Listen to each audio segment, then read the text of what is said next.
Да, еще запись тут нужна, кстати.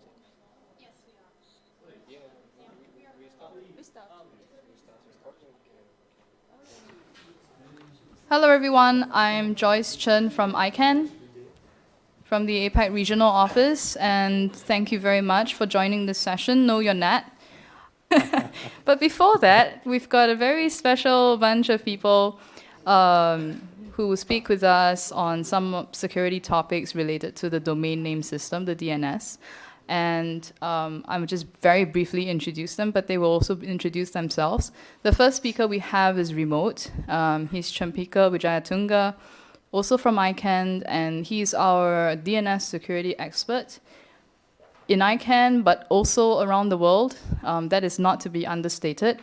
And he will start us off with a quick introduction on some of Paul, to give a quick introduction as well on his topic. And then after that, Naveed will give an introduction on his topic.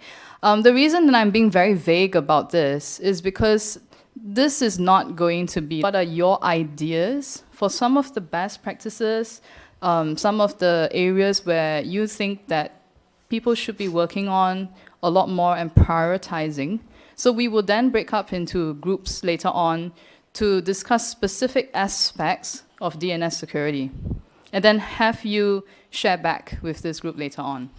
So the spotlight really is on you, but for the next 15 minutes or so, we will let us do a bit of the talking, and then after that, the time is yours.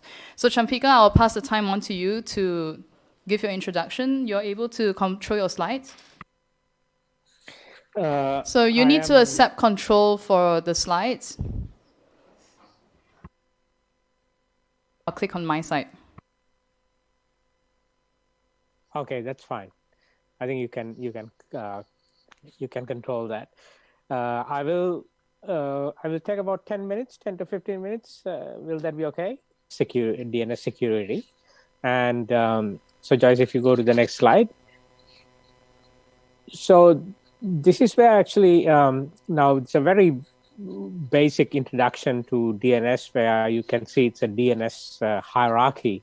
Now, DNS is something that we use on a very regular basis, day-to-day basis, even when you browse any website or when you send emails, or even when you use your mobile apps, we do DNS queries. Hierarchical tree structure to say that it's a distributed database. So in the top of this hierarchy, we have the root. Root itself is a database. We call it as a root database or root zone simply. And then the root would delegate, domains would further delegate to second level domains and third level domains and so on. You can now see in the slide, also actually considering these top level domains currently in the world, there are like 1,500 or so top level domains. There are generic ones like .coms, .nets, and so on. There are new generic top-level domains like .anything, like .coffee, and so on. Then there are country codes like, say, for example, .ru for Russia. And then there are also actually internationalized domain names as well. These are actually domain names in local scripts. So this is how currently the top-level domains are being organized. And then, as I said, we can further relegate this thing into second levels and third level domains. So if I go to the next slide, Joyce. So, and then we have to understand actually what sort of components we have in the operational aspects. Now, when you can obviously, say, for example, if you have your mobile phone, you are pretty much the client here. And then you have a small sort of what we call a stub resolver running that is actually basically your application. And you would say, for example, if you want to query a website, this query would go to what we call a local recursive resolver or a local recursive server. And this server generally is operated by your ISP. Sometimes it can be your enterprise, your organization, and there are also public DNS service providers as well out there. So basically, this is the typical situations, but anyone can pretty much run these recursive resolvers. So the query goes there, and then this query would go to other DNS servers called authoritative name servers. Now, earlier we spoke about root database. So root database is kept in a root server, which is also an authoritative server for the root database. And similarly for the next level, for the top level domains, similarly we can run authoritative servers. For the next level, we can run authoritative servers and so on. And so how the query gets resolved is that the query would go from client to the recursive server, and then recursive server would contact those authoritative servers and get the answer, and the answer is given to the client. So now here when I say answer is pretty much if you want to visit a domain name, basically a domain, actually behind that domain, what you have is an IP address. That's the whole purpose of DNS, because it's a mapping mechanism. And so the recursive server would return that IP address, and once the client gets that IP address, client can then visit the appropriate, say it could be a web server or mail server and so on. And so this is how a query gets resolved in DNS. Now, the whole purpose of DNS security is that now this whole process can be abused in various ways, and there could be a lot of threats related to this whole process. So that is where we have to think about those different type of threats and then try to protect our DNS infrastructure. So go to the next slide, Joyce. So currently when we consider DNS and the security related to that, there are lots of threats in this context. Say, for example, DDoS. We have heard quite a lot about this DDoS. DDoS stands for Distributed Denial of Service. So simply, DOS means denial of service. Say, for example, if any server is providing a certain service, it could be a web service, it could be a mail service. If there is some attempt to deny that service, that is what we call a denial of service. And if you do it in a sort of in an amplified way or distributed way, we can call it as a distributed denial of service, or DDoS. So these type of attacks are very common today. One of the reasons actually why these DDoS attacks happen, because earlier we spoke about those recursive servers, and some entities, some organizations, if they're running these recursive servers, they could run it as an open recursive server, which means the recursive server would accept queries from any client, not any designated clients as such, but from any client. So this is where actually currently, if you take into consideration, there are millions and millions of open recursive servers out there. So that is why someone could actually, say some miscreant, some attacker could try to impersonate another, say a web server's identity, and then send a query to any of these open recursive servers out there, so that all those open recursive servers would respond to the innocent party or the victim by thinking it's responding to the client or the attacker in this case. So the actual response will not really go to the attacker. The actual response would really go to the victim. So once it is being really amplified, if there are some millions of open recursive servers out there, if the attacker managed to contact large amount of them, then a big amount of responses would come and hit the victim. So in such cases, then the victim will not be able to take that load. So the web server or the mail server could crash. So these are pretty much, DDoS attacks. So this is why we have to really have some proper security mechanisms to protect our recursive servers against those type of attacks. Then there is this cache poisoning. Now, those recursive servers that what we discussed, they keep those answers in their memory, or simply we call cache, so that it can respond to the client in a quicker way next time. Or basically, this is to increase or enhance the DNS performance. Now, that answers that is in the cache or in the memory can be polluted or poisoned. So again, there are various ways that someone could do this. And due to this cache poisoning, the wrong answers can be given to the client. So if the client gets the wrong answer, then the client will end up in going to a wrong place, wrong website, wrong server, and so on. So this is also one of the problems. That is also why we have to protect against those kind of attacks. Then there is DNS hijacks. So this is where, again, the DNS servers can be hijacked itself. So the client will not really, you might think that you're talking to your ISP DNS server, but if that DNS server has been hijacked, your queries will not really go to the intended DNS server. It will go to a different DNS server. Also, actually, DNS can be used as a covert malware channel. Nowadays, there are a lot of these malware, but we have these firewalls that might filter some of these channels. But the problem is actually the attackers could use DNS as a channel to actually share the DNS or the malware command and controls. I mean, for example, the DNS traffic, we operate that on a particular channel or a port called port 53. So if you see some malware command and controls, or the commands to operate the malware can be sent through this port 53, so that the firewalls can allow those sort of communications. So this is what we call covert malware channels. So DNS can be used to do that as well. Then there are a lot of other DNS abusers and misusers. Say, for example, if you have a domain name, your domain name can be abused. It can be used to host some,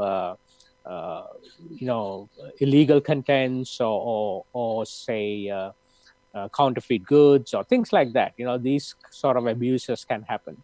And also misusers. Say, for example, you could be running your DNS infrastructure, but then someone could use your infrastructure to do some abuses. So without you knowingly, you could be running your DNS servers, but those DNS servers can serve some criminal purposes and used by the attacker.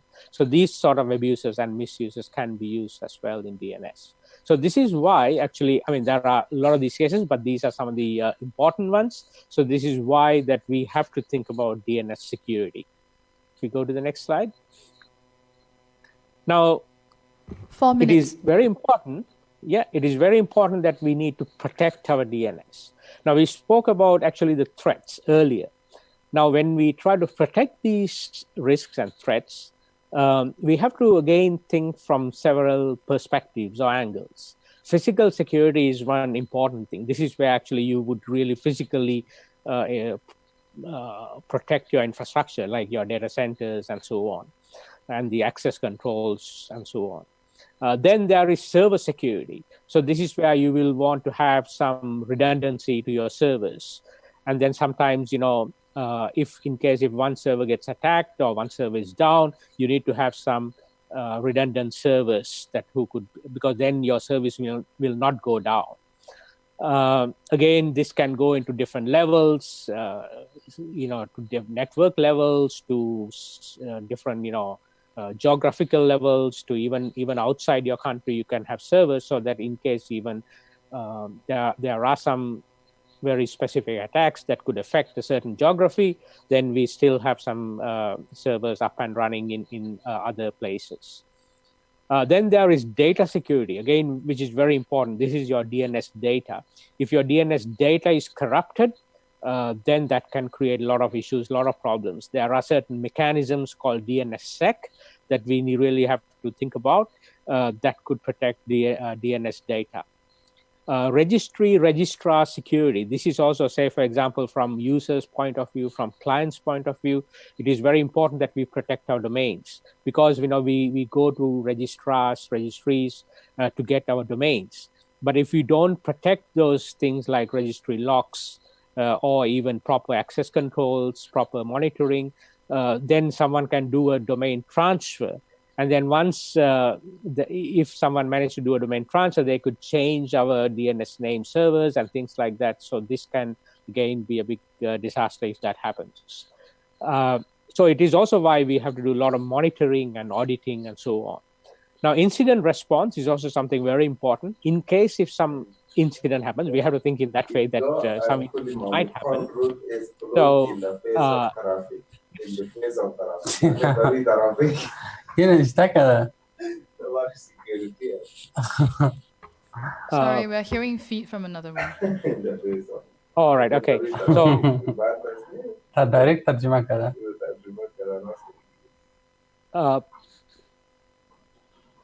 All right. So I was Go saying ahead. about the incident response. 2 more minutes. And then in case if some incident happens, if some security incident happens, then we also have to, as organizations, we have to have some plan, what sort of action that we're going to take. We need to have some proper incident response procedures, policies, and the teams who can handle that. That is also very important. And quickly, if I go to the other next couple of slides, I was explaining about DNSSEC before, which is the DNS the security mechanism to protect DNS data. So DNSSEC stands for DNS Security Extensions. So this has been there for quite some time. So what we try to do is we try to digitally sign our DNS data. And then the DNS servers, say, for example, that recursive servers can validate this DNS data and then pass the correct answers to the clients. That's the whole purpose of this security mechanism. If I just quickly go to the next slide.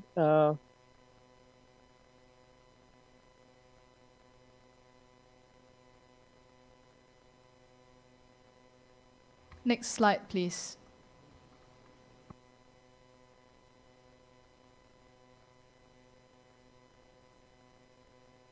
Yeah, so as I said, what we are trying to do here is we are trying to validate. So the recursive server in the middle would do the validation, and the authoritative servers, what you see in the right side, like the root servers, TLD servers, and so on, they would do the signing. So the zone data has to be signed by the authoritative servers, and then the recursive server in the middle has to do the DNS response, has to be validated and then pass it to the client. So that client will go to the correct place. Now, I also actually put a couple of statistics, some slide to show the statistics. Now, this is from a CCTLD point of view, country code top level domain. In the world, like all these green areas, these green countries, at the top level domains, like the CCTLD level, they have deployed DNSSEC, which means they have signed their CCTLD zones. So still there are countries in the world, the white areas, these countries, they have not deployed DNSSEC in the CCTLD level. Considering the whole of top-level domains like GTLDs and so on, currently about 90% of the TLDs, they have deployed DNSSEC, so which is quite good. But when it comes to the second levels, currently only about 4% second-level domains, they have deployed DNSSEC, which means they have signed their zones. The last slide that shows about some things that you can do from your perspective. If you are a corporate, if you are a company, try to sign your corporate domain names. Try to sign your DNS domain, basically domain names. Deploy DNSSEC, and then if you can also ask if you're running your corporate DNS resolvers, try to do enable validation. Or if some ISP is doing that for you, ask your ISP to enable DNSSEC validation as well.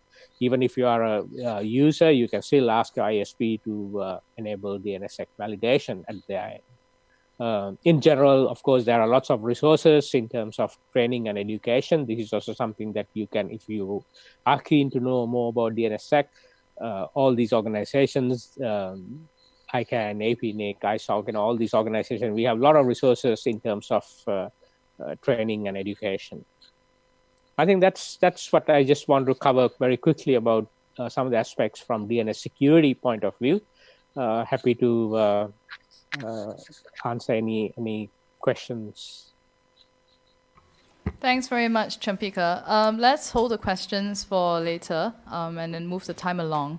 Our next speaker is Paul Wilson from the Asia Pacific Network Information Center, APNIC, as we very fondly call. And I will let Paul have the time. Oh, do you want to use that? Thank you very much, Joyce. Firstly, would you folks who are just sitting in chairs, would you like to join the tables? It's more comfortable. You can do your email more comfortably at the table. Come and join. But my name's Paul. I'm from APNIC, which is we're the IP address registry for the Asia Pacific region.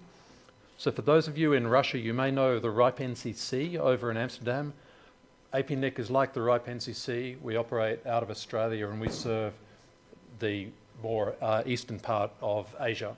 So RIPE NCC serves Russia and Central Asia, but we serve East Asia and the Pacific. And we're being the IP address registry, it means that we allocate the IP addresses, IPv4 addresses and IPv6 addresses to the ISPs around our region. So any network operator, in order to connect to the internet, they need IP addresses. And those addresses, they need to be distributed carefully because they're unique numbers. So for the internet to operate globally, everyone who connects to it actually needs to have a unique address in order to connect to the rest of the internet. Now, I'm going to talk about IPv6, which is the next generation of IP addressing after what we've been using for the last 40 years, which is IPv4. So IPv4 was the original form of IP addressing that was established and adopted back in 1983, and it provided 4 billion different addresses. So back in the old sort of conventional internet model, that actually allowed 4 billion different devices at an absolute maximum to be connected to the internet. That sounded like a lot at the time, but it can't be used to a 100% efficiency. And in fact, it was back in the 1990s that we started running out of IPv4 addresses. So actually, if you were around on the internet back in the early 90s, people started to talk about the fact that then IPv4 addresses were running out. And because of that awareness, they started developing this thing called IPv6. So Internet Protocol version 6, it's actually been around for 20 years. And it's been available to be used for 20 years. And the whole point here, and what we're going to be discussing, is the fact that it has not been used nearly as quickly as people expected. So there are a few reasons for that. When even though the IPv4 was known to be running out in the 1990s, there were a couple of things that were done.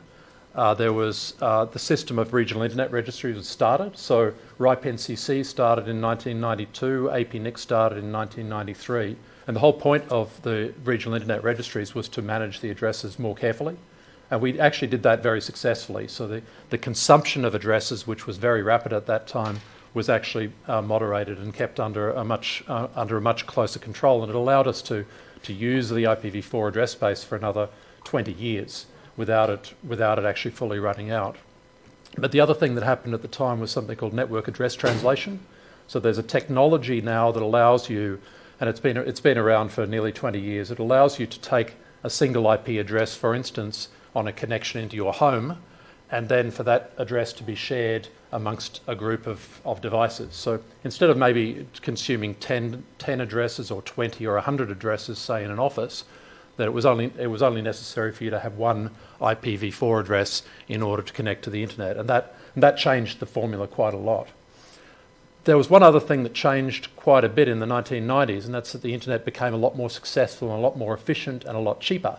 So when V6 was first developed, it was kind of assumed that the internet was growing so fast and people were developing it so quickly and investing so much money, they thought that V6 would just be kind of adopted easily. Like everyone would just do the right thing, would do the sensible, sort of obvious thing and put V6 into the equipment and into the networks. But actually at the same time, the internet became much, much more competitive.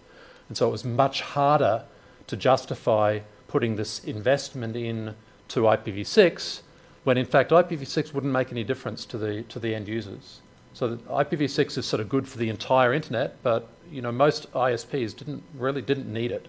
And because they didn't need it, they had better things to do with their money, like advertising and building networks and competing with their neighbours. So those three things together kind of really meant that IPv4 was around for a lot longer than expected. And in fact, it was only when IPv4 literally started running out that we really saw some changes. So that started in 2011 when the central authority, IANA, under ICANN, released the last blocks. And then even over quite a few more years, the regional internet registries were running out at different rates, and even most of us have still got a rationed portion of IPv4. So IPv4 still isn't completely gone. But with that, the exhaustion of V4 happening, it was in about the mid-2010s, from about 2015 that we really started seeing some growth in IPv4. And if you look at, there are statistics that come from APNIC, there are statistics that come from Google that show the what's now quite a rapid growth of V6 deployment. We've got, APNIC is showing about more than 20% of all the devices on the internet that we measure being IPv6 capable. And Google is showing about 30% of its users are actually using IPv6 these days. And that's a growth curve that's kind of exponential and accelerating. So that's a good thing. And so 30% or 20% of the internet is still, it's a huge amount of use of IPv6. And we might assume that IPv6 is just going to keep growing and everything will be fine. But there's still some concern that there's kind of a bit of a digital divide, if you like, between the parts of the world that are using V6 successfully and those who don't. And the fact that, as I said before, there's not really a strict need at any one point to move. So there are some people who could still, some ISPs, some networks could still move very slowly over the coming decade. And at the country level, some governments are kind of concerned that this might leave some countries as a whole behind if their internet industries aren't moving. So most of the RARs, APNIC, RIPE NCC included, we've been very involved with trying to promote IPv6 with training, with promoting, with providing information, with doing measurements to sort of help us understand where IPv6 is going. But we're also, I think the point of this session is to really talk about with sort of other stakeholders about how you see IPv6 and what you would see as a kind of feasible way to do more promoting of IPv6 or to build IPv6 in your own countries or communities or companies, because it's still we think it's still something that needs to be kind of encouraged and helped, and we need some investment to keep it going, because at any point the V6 growth could slow and we could still end up for a very long time with a more complicated internet running V4 and V6 at the same time, and not really fulfilling the sort of promise of the global network. So I think that's all I'll say for now, if that covers it, Joyce. Thanks, everyone. Thanks very much, Paul. And next we have Naveed Haq from Internet Society Asia Pacific Bureau, or ISOC, as we are familiar with. Go ahead, Naveed. Yeah, thanks, Joyce. I think, first of all, this is a great workshop in terms of talking about the security of the critical internet resources, because usually, when we talk about cybersecurity, or cybercrime, the issues are more linked with policy and end user, like what are those incidents of hacking or spam, etc., etc. But this session is really interesting because this talks about the technical security of internet infrastructure, which perhaps is critical because you can have all those security issues and solutions on the top, but if you don't have the security in the underlying infrastructure which actually runs the internet, let it be IP, Internet Protocol, or the DNS, or the routing that I'm going to talk about, your cybersecurity policies and solutions perhaps would not be as fruitful as they should be. So I'm going to talk about the routing security, and I suppose that some of you know what routing is, right? I see few heads saying yes, they know about routing. So, I'll put an analogy, very simple. What routing actually is, just imagine it's sort of an airport that is responsible to make sure that the flight information is correct, so the passengers can get on to the correct plane. But just imagine if that flight information table on any of the airport gets corrupted, what is going to happen? The passengers, which necessarily are the internet protocol packets, those packets which are carrying your message, that are going from one machine to another machine across the global internet would land to somewhere else. And this whole phenomena, if this flight information table is corrupted or hacked, will apparently bring a lot of chaos. And this is something which has been happening since years and years. The most famous incident, of course, comes from Pakistan, actually, when due to a misconfiguration of that routing table or the flight information table caused the YouTube service going down for a number of hours. And that chaos was so much that the users were eventually getting into panic. And I'm talking about that time when Twitter was not very famous. So this information was not propagated the way it nowadays goes online on Twitter, especially if such incident happens. However, that was a major lesson learned by a lot of network operators and also the service providers like YouTube that realized the importance of securing the routing infrastructure. Now, the latest routing incident actually happened in Taiwan, where we had a BGP hijack, and that again resulted in a lot of panic inside the internet industry and the users within Taiwan. So, what is needed to be done? Of course, can I have the next slide, please? Well, these are all the news because it's important to know, and one of the important aspect on that is that usually we do relate financial damages or loss with a hijacking or cybersecurity incident. Now, this border gateway protocol or BGP hijacks can cause a lot of damage as well. So, for example, there is this news which says that 3 border gateway protocol hijackers eluded the internet and they made $29 million US. Yeah, next slide. Thanks, Joyce. So what is needed to be done? We have to protect the core because, like I said, all those cybersecurity discussions and solutions perhaps would not be as fruitful as they can be if we'll not protect the core of the internet that is enabling our daily usage of all the services, of all the different things that we do.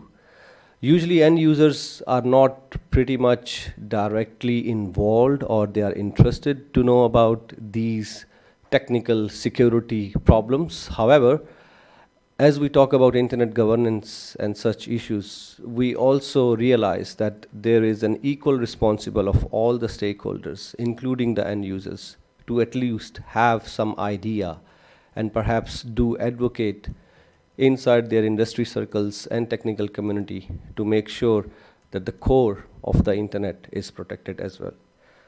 Now, I've talked a lot about BGP, which is the Border Gateway Protocol. And like Paul was saying earlier, the early times of the internet, when internet was really getting into commercial hands, I'm talking about early 90s. TCP/IP, of course, which is the mother of all the protocols over the internet, was formed back in 1983. And once those informations were shared across different computers and networks were being deployed, there was, of course, a need to have a protocol that can make sure that the airports, which are the routers, that one device, a hardware, that is responsible to route your packet from the source to the destination, can talk to each other. They can exchange their flight information. And for that, back in 1989 was an RFC, a request for comment from IETF. Perhaps some of you know about IETF, the Internet Engineering Task Force, standard organization which develops internet standards and protocols. And Internet Society is the organizational home, by the way, for the IETF. So we are the gateway that takes care of IETF process and make sure that internet standards are continue to be deployed and developed with the community process in an open manner, in a bottom-up approach. Anyhow, so the Border Gateway Protocol came into existence around in 1992. That's where the routers started to exchange the flight information among each other based on trust. Now, again, the early ages of the internet, I think the emphasis was to make sure that the networks continue to grow and people are able to communicate with each other. And there was not much emphasis on the security. I think the same principle applies on internet protocol as well. Once IP version 4 was into the commercial usage, there was not much concern about the security of internet protocol, and same goes with the border gateway protocol. Now, as I've said, this security of global routing system is crucial to the internet continued growth and safeguard. And border gateway protocol is actually the glue that make the internet works. Next slide. It's not that there is no security which is being applied. There are, of course, technologies available like RPKI that ensure that your exterior routing infrastructure or border gateway protocol is secure. However, the problem is implementation. We are still yet to see a common implementation by a lot of service provider, and that's why still, these incidents are happening. So what's happening with all of this important discussion to secure the core of the internet is that there is a program which has been launched by Internet Society. We call it MANRS, the Mutual Agreed Norms for Routing Security, which is a community-driven initiative, and we have partners like APNIC. Yesterday I briefly told you about MANRS course which has been launched on the APNIC learning platform. So that's something which we are kind of promoting and advocating, because it's something which is free. It's something which is needed, especially for the new technological people who are going into ISP industry as an employee or a mobile operator for that matter, to go through these understanding and make sure that the infrastructure is secured. Next slide. There are 4 simple actions actually that we are asking the ISPs to implement. One is filtering, which is to make sure that you're not propagating incorrect routing information. That's again, the correct flight information is being shared. Then is the anti-spoofing, coordination, and global validation. So there are 4 simple actions that we are asking the ISPs and the network service providers to implement in their networks. And I will actually encourage you as well inside your own circles, inside your own countries, if you have that relationship with your internet industry, to please ask them to go through these simple steps, or perhaps join us as part of the MANRS. It's free, but what we're trying to do is to drive a community-based approach to have more and more internet service providers and network service providers to join this initiative. Next slide. And I think that's all from my side, and it says, thank you, only together we can protect the core. Thanks very much, Naveed. And yes, all together we can protect the core. So this is what we'll do now. Champika, are you still in the room? Yes, I am. So let's take a few minutes for questions for you before we release you. I mean, of course, you're free to stay on the session, but because we are moving into the hands-on part. So are there any questions for Champika at this point? I see. Yeah, yes, please. Use the mic and please state your name and also your organization. Thank you, Joyce. My name is Natalia with ICANN. Hello, Champika. Hello, Natalia. Hi. I wanted to thank all the presenters for an excellent overview of each piece of internet that makes the core of it. And Paul gave some statistics on implementation of IPv6 that on the devices that you measure. Champika, do we have any statistics on the DNSSEC deployment any numbers that would show the level of implementation of DNSSEC, that we can make some analysis and think over of whether it's a valuable kind of technology to be implemented and move and promote it further. Yeah. Yeah, speaking of the statistics, I think I briefly mentioned that. Now, there are two parts when you say DNSSEC deployment. There are two parts in it. One is, of course, the signing aspect, and the other thing is the validation aspect. Now, the signing has to be done by the authoritative servers, whoever the parties who operate the authoritative servers. So, for example, like root servers, TLD servers, and so on. Now, speaking of that, the root signed the root zone back in 2010, so long ago. And so since then, root zone has been signed.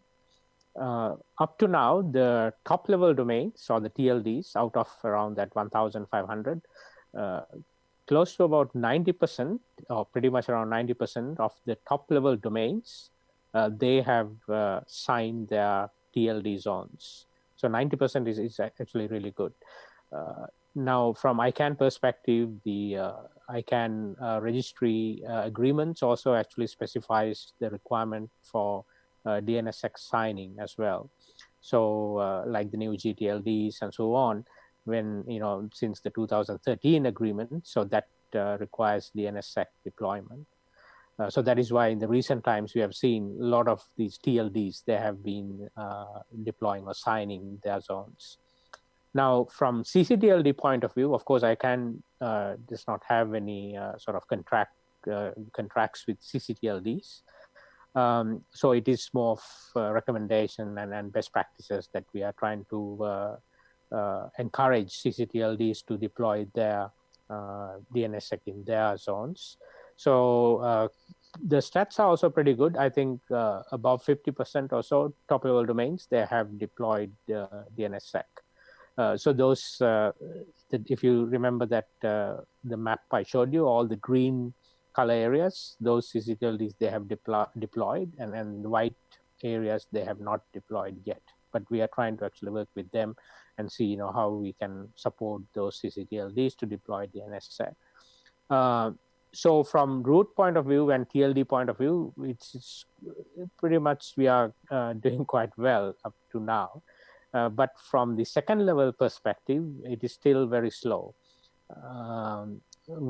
Statistically around 4% of the second level domains, they have deployed DNSSEC. So we still have to do quite a lot in the second level side. So this is why, especially the registrars, registrars, they have to actually work with their communities, with their stakeholders to help them to deploy DNSSEC as well. So that is one challenge we have, and we are especially with training, education, and so on. We have to support that. Now, the other aspect is the validation aspect. So earlier I was talking about the signing. So from validation, again, from APNIC, Jeff Houston has done research into this area as well. So statistically, currently, again, worldwide, if you take the worldwide statistics, currently about 20% of the DNS queries do go through DNSSEC validating resolvers. So that is the sort of worldwide stat, but then depending on the regions, it varies. As far as I remember from Asia's point of view, I'm talking the Asia, not the Pacific part. The Asia's point of view, it's around a bit under 10% or so. That is the statistic from recursive service point of view, which is in the validation side. Yeah, so I hope that gives you some perspective. Again, this is also why the ISPs, the network operators who operate their service, they should also enable validation. Now, again, those stats that I mentioned you, like, for example, like the 20% and so on, that is majorly due to the public DNS service providers, like, say, for example, like Google and Cloudflare and so on, because when they enable DNSSEC in their resolvers, because a lot of users, they use these public DNS service providers, that's why the stats go quite up. But realistically, I think we have to improve, especially through ISPs, we have to promote it through the ISPs. Yeah. Hope that clarifies your question. Thanks very much, Champika, for the very comprehensive answer. Any other questions for Champika? Yes, please. Pavel Khamtsov from Moscow Internet Exchange. Champika, what do you think about DNS over HTTPS and DNS over TLS? What is your opinion? Is it a good thing or bad, or maybe something else? Thank you. Yeah, this is, again, it's very hard to give a sort of whether it is good or bad as such, but then it's all up to the different stakeholders to discuss and see, analyze depending on their situation. Now, the whole purpose is what we are trying to, now if you take the DNS infrastructure as a whole, it provides the integrity and the authenticity. Say, for example, like DNSSEC, right? So if you don't have DNSSEC, there's no integrity, no authenticity, and so on. So the whole idea of DNSSEC is to give that. But then we still don't achieve confidentiality there, or the privacy aspects. So the whole purpose of the DOT and DOH is actually to provide that aspect, the privacy aspect. So currently, this is being, in fact, implemented by some of the operators as well. So this is to actually protect the channel between the client or the user and the recursive server, which is, say, for example, ISP. So that channel. Otherwise, say, for example, currently in a typical situation, that is quite open.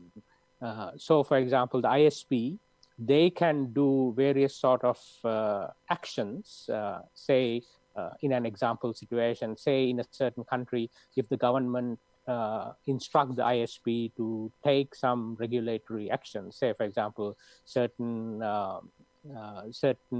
sites should not be visited by the users, then the ISP can easily have a certain action on that and filter those sort of queries and not to let the user go into those websites and so on.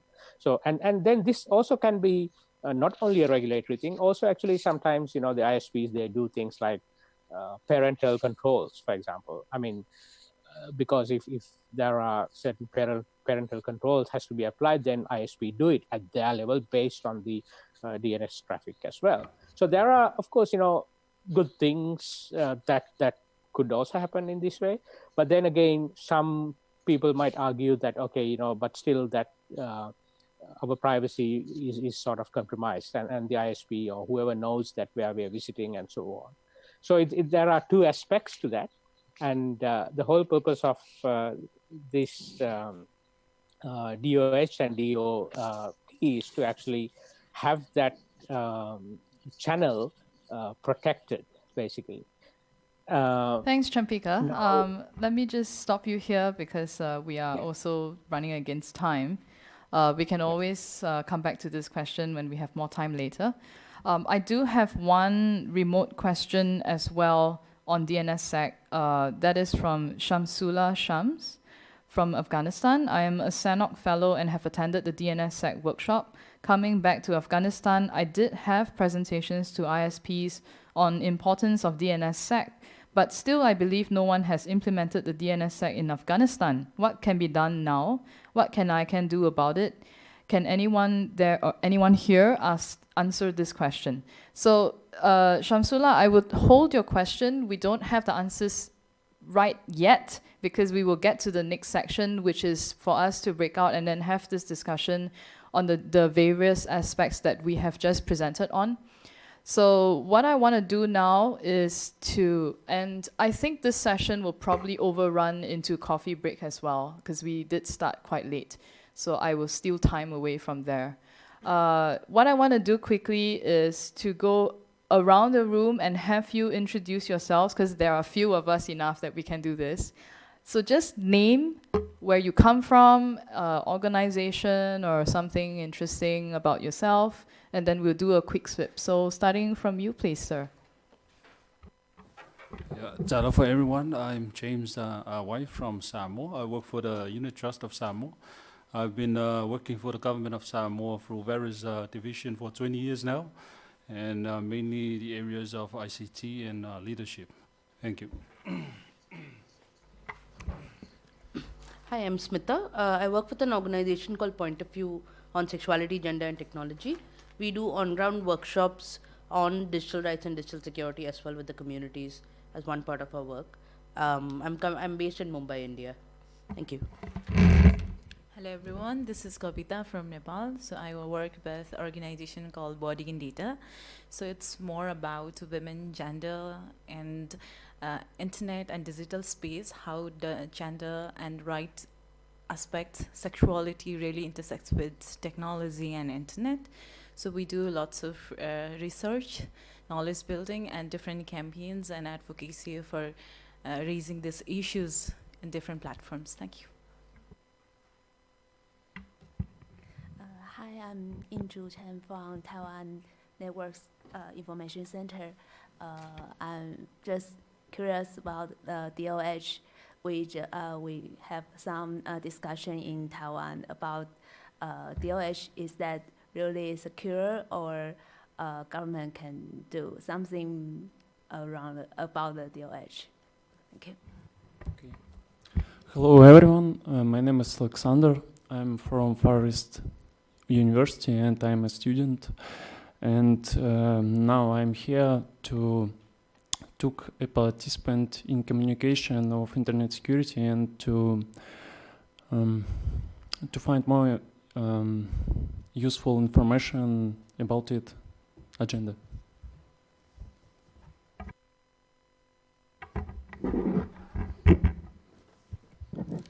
Hello everyone, I'm Sergey from Russia.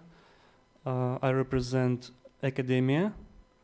I'm curious about internationalization of internet, internet-related issues, cybersecurity aspects. That's all. Thank you.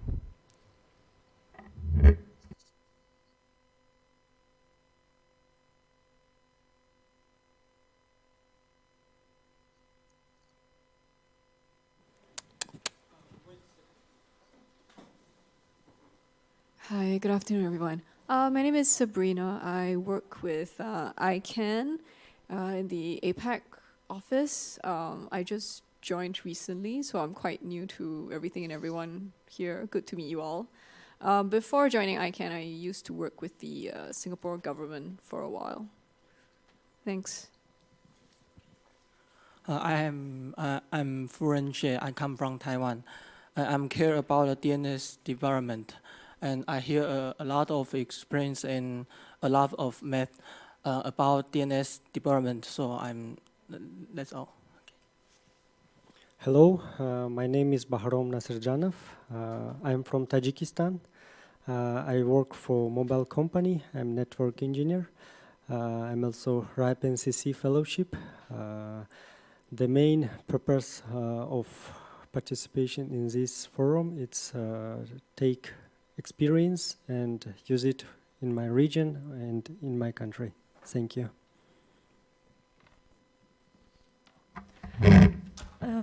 Hello, once again, my name is Natalia Mocho. I'm with the ICANN GSC team based in Moscow.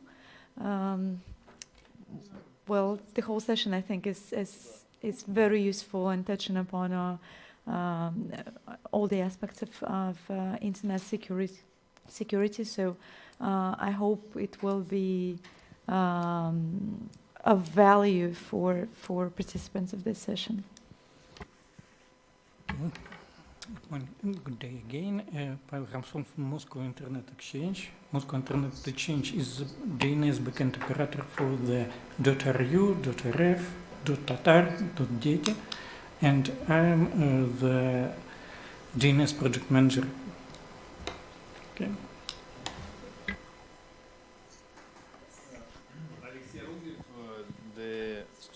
Thank you very much. Alexey Rogdev, the General Director of Technical Center of Internet. It's the registry for the domain names of .ru, .rf, and else. Елена Воронина, Moscow Internet Exchange. Internet is my profession, and I'm interested in all aspects of Internet. My name is Denis. I'm from Russia. I'm security engineer, and I took new experience on this.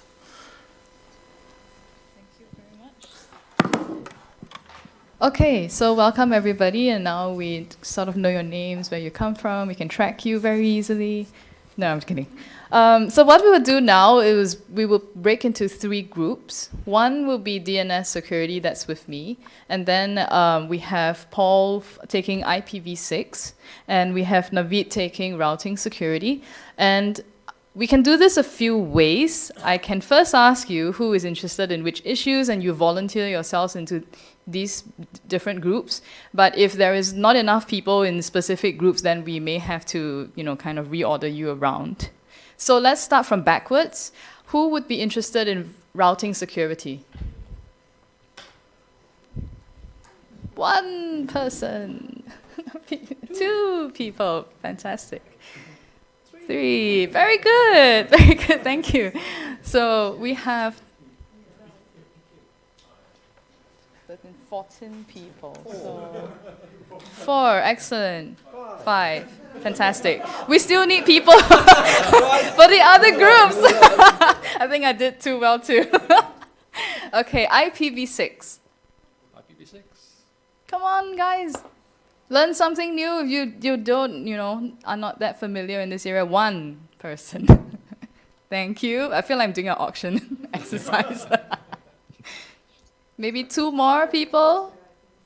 Okay, Natalia, and 1 more. Fantastic. Oh, both of you, that's fine. Thank you very much. And then who is in my DNS security group? So I have 1, 2, 3. Oh, I have the smallest group now. Do I? Who's remaining? Okay, so, let's do it this way. Where do you guys want to be? We'll take some corner. We'll spread out. So this is what we will do. We're going to discuss in your different groups and the issues in your group, what are some of the best practices for deployment, what are some ideas, what are some challenges in deployment, because when you look at the challenges, sometimes you can be creative about the solutions as well. So you can talk about, oh, this is what we are doing in this region, or maybe this is what we're not doing in this region that we feel we should be doing about this area to try and get deployment out. So I will leave you in the good hands of my facilitators, and let's take 20 minutes. It's now 2:40, so we will come back at 3 p.m. after your discussions. And of course, each group will have somebody to present on your topic. So what did you discuss? And what we will do is the discussions we will do our best to put the input into the APRIGF synthesis document. So let's try and make this more action-driven. We want to have something more concrete. I don't really want like a wish list or something, an ideal, but think about who you need to work with, what do you need to work on in order to push out deployment. So let's do that for 20 minutes. We'll come back, and then we'll have the presentation. So one of you will be presenting on your group. It won't be one of us. Yes? Okay. Thank you.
So can I get the speakers to come and sit up front instead?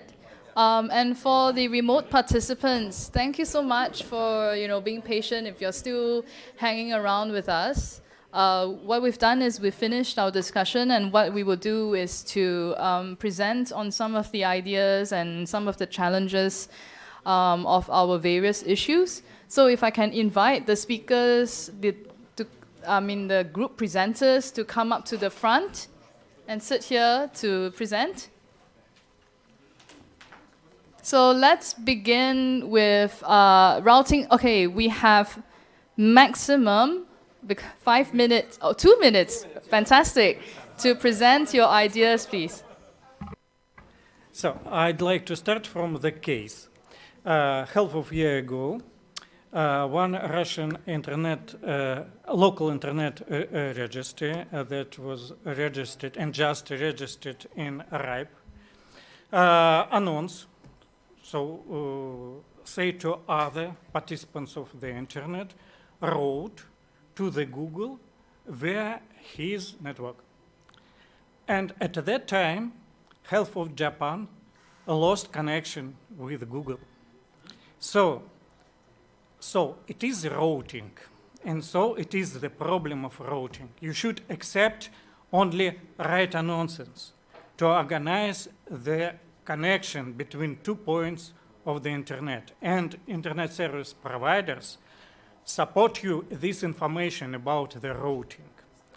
But if somebody on the net make mistake, for example, the routing table will have this mistake, and so the routing will be wrong, and some resources on the network will be not connected to the internet. So it is the problem. How we can resolve it? We should organize real trust to that information. And one of the ways to organize this trust is resource public key signition. So if you sign your announcements, anybody on the internet will be trust to you because this information is right and you trust it. Nobody can change this information because anybody, any internet service provider, know this second, your second. That's all. Whoa, wait, hold on. Not that easy. Okay, well. So how did you discuss how to encourage RPKI to be deployed? Well, we decided not explain the mechanism of the RPKI, but for example, for the group that will talk about the DNSSEC. RPKI, like the DNSSEC, you have the root of signition, then you sign the public keys, then other participant of this chain sign another keys, and so on and so on and so on. So you have the chain of trust, and so you can exchange the routing table between different autonomous system, a set of autonomous system. It is the internet service provider that organize connection between the end user and the resources of the internet. We also discussed there is some. Okay, well. We also discussed in terms of how we can promote it is the role of the government in terms realizing that eventually securing their national infrastructure is critical for not only the services but also eventually for the end users to have more trust in terms of how they use the internet. So there is a role of the government, there is the role of the industry, the operators, and we also agreed that there is a role of community as well. So maybe as internet end user, these internet core problems might not be something that we are interested. What we are interested is that I type google.com and it comes on my screen. However, there is a need to have such exchange of information and maybe a bit of more promotion and encouragement in between the end user groups as well. So this is a shared responsibility starting from an end user to the operator that provides that service. Okay, thank you very much. I'll let you off the hook for now. Next we have IPv6.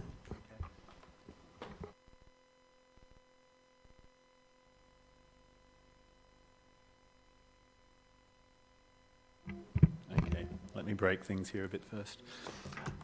Okay, so we had a good discussion about IPv6 adoption and how we might encourage that. I think it probably broke down into 3 overall discussions. First, what's the message? I think we made the point that encouragement is great, but won't really work unless we're clear on what the arguments are that we're making. So where's the benefit for IPv6 for the users, for the operators? How are we expressing that? Who's the audience that we're trying to reach? Yeah, I think that who's the target audience was the second really key point, and we talked about whether end users are who we're trying to reach, or is it something better aimed at the operators or at governments. And I think we came to the conclusion that government can be a very strong leader, either in the sense of a regulatory kind of approach, but also just as leaders in the market and setting an example for their national industries. And that a lot of the time it's operators acting independently who are doing this deployment. And we need to maybe analyse the reasons why they've taken that route and why certain operators have seen the need to, or a reason to go with IPv6, whereas others haven't necessarily followed in their footsteps. And so then, yeah, at the end, the strategies and levers that we might have to actually do this. We had a few ideas there. I think there was, in terms of looking at what regulatory regimes there are, both in terms of positive drivers, but also in terms of maybe outdated regulation that could even hinder IPv6 adoption. We also looked at maybe ICANN and its structures as something that could be used to sort of push the message. So whether it's using the GAC, the Government Advisory Committee, or the ICANN board to maybe make a stronger statement on this. And sharing some of the examples that we've seen. So large operators in India, in Belgium, in China, some of the work being done there. So there are examples that can really be pointed to as positive that are already out there. And I think that's it.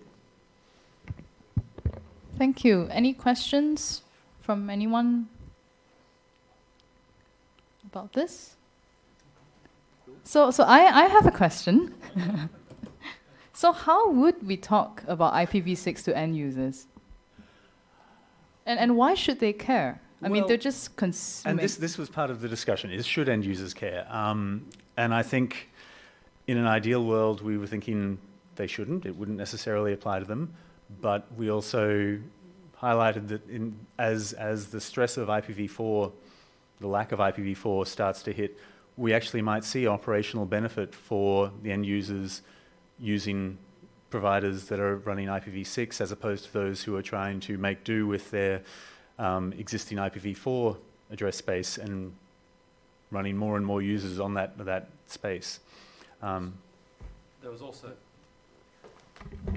also the example of not just the end users, but even smaller providers was raised as an example from India, that there may be a lot of smaller network operators who don't know as well. They may be run by people who don't speak English, who've got any of multiple different linguistic backgrounds, and they need information in those forms to encourage them as well. So the operators, the sort of NGOs or consumer groups as advocates as well, whether they're advocating for consumers or even for those other intermediaries like the smaller ISPs. I think all of those points were raised, particularly in the really big market in India, right? Thanks very much. I will pass the time on to the last group on DNS security. Where's... I see. That's okay. It's okay. So, hi. We just talked about a little bit how to promote DNSSEC. But before we deploy the DNSSEC, we have to think about some point. One is there are different development in Europe and the Asia Pacific region. So maybe some countries or some places need to think about they have to upgrade their internet infrastructure first, then maybe security. The other things is it is higher cost to small medium business enterprise. They have to think about should they how could they afford the price to the cost to deploy the DNSSEC. And we also talk about big companies should take the responsibility to help to deployment the DNSSEC. That people maybe don't understand how important is DNSSEC, but for some business for some business reasons, they want to hire a ranking in the search engine. So maybe they will they will do that. And the final is we have a question about everyone. So should government lead the technology or let technology lead the law? Should government regulate the technology development or make technology go first? Okay, that's all. Thank you. Thanks very much. Any questions? Anything not clear?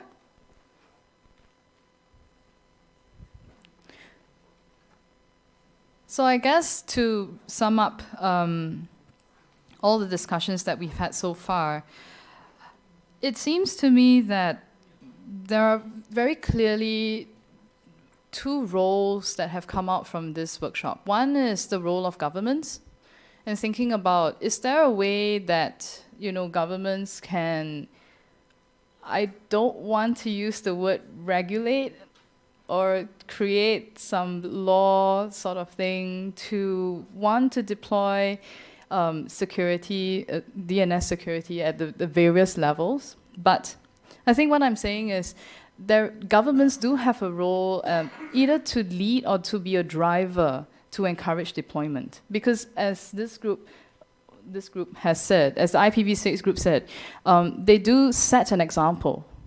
And that's very important. A lot of times industry don't think of security as something that is a priority for them. Some more enlightened businesses will understand already that security by design, they know that if they are secure, it is a business, there is a business case to be secure, but there are also a lot of technological companies that don't really think in this way. They're thinking more convenience, they're thinking more speed, they're thinking more how to just connect people. So security is still at the back of their minds. They're not really putting security into design. So here, this is that space where governments might have a greater role to encourage companies to think about security more.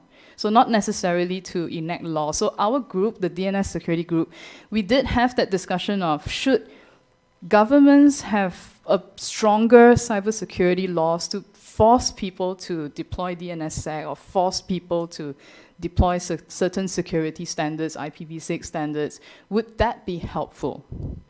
So of course then the flip side of that is that there is another role for industry to play. So for example, big tech companies could be the vanguard to push for deployment. If they could somehow make businesses hurt a bit, if let's say I don't have my HTTPS SSL cert, then I would be lower down on the search engine optimization ranking, something like that. And that is, in our example, how companies decided, let's go and get our SSL, right? So there might be a role also for industry to play, and then how does that work? So making that balance between regulation and also free market. So I thank all of you for giving me your time. I'm sorry that I took up your coffee break. Oh, and I have one more question. I just wanted to make a little intervention. So my name is Chris Buckridge. I'm with RIPE NCC, so I'm more based in Europe most of the time. But just in the interests of bridging between some regional internet governance events, Eurodig happened recently, and actually one of the big focus points there, because it's in the Netherlands, was the work that the Dutch have done in promoting standards adoption, and it's been a real sort of quite innovative model of bringing together government, technical community, industry all together. If you have a look at internet.nl, there's actually some really interesting stuff there which sort of talks about adoption of standards and also allows you to test your own or test your site as to whether it's using a lot of these standards. So I think it's probably, yeah, as I say, useful to just bridge that gap between what different areas are doing. Thanks very much, Chris. So I will close the session here, and I thank you very much for your time. Any other last questions or comments anybody wants to make? No? If not, thank you very much.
Okay. Next slide, previous slide. Oh, next and before. Done. Okay, okay. Yeah, got it.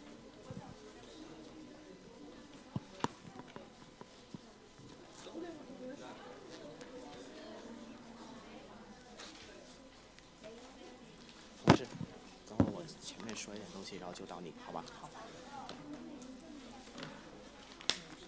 然后，对，然后，对，直接开那个就可以了。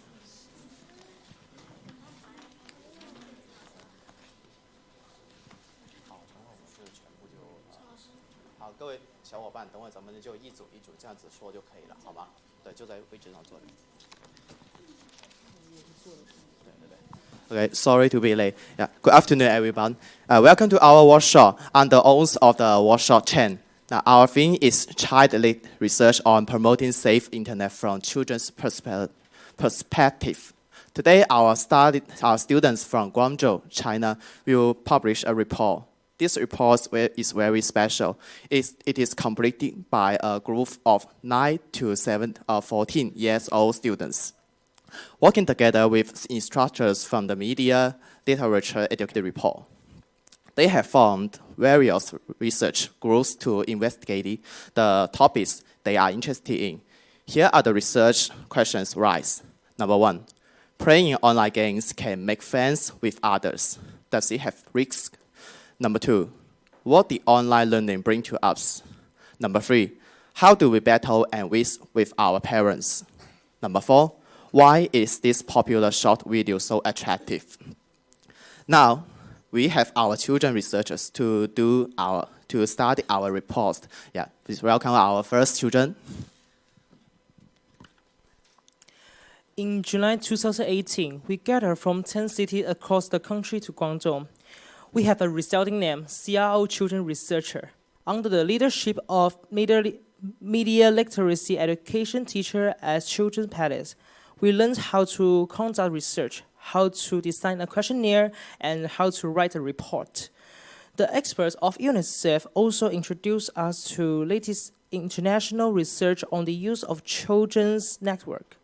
We have from different problem groups to deal with topic we are interested in. Playing online game can make friends with others. Does it have risk? What did online learning bring to us? How do we battle and win with our parents? Why is this popular short video so attractive? I believe that you have seen a lot of research reports on children and internet. This time, please have a look at our children's research report. We'd like to say that there are too many conflicts between us on the mobile phone and the internet, which may be caused by misunderstanding between us. If you want to learn more about our children and the internet, we promise that this report is a good opportunity.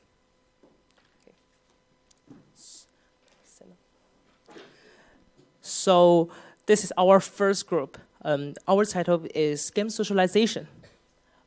We are the Children Research Officer. My name is Ethan. My name is Sam. My name is Summer. My name is Selena. My name is Kathy. My name is Logan. Here is our background. Game socialization is the function of communicating with strangers in the game around the world. Now, many games have this function. Through data collection, we believe that people like to communicate with in the game. And we found that there are so many special language in the game socialization, like open black, practice, help the beauty, and great God.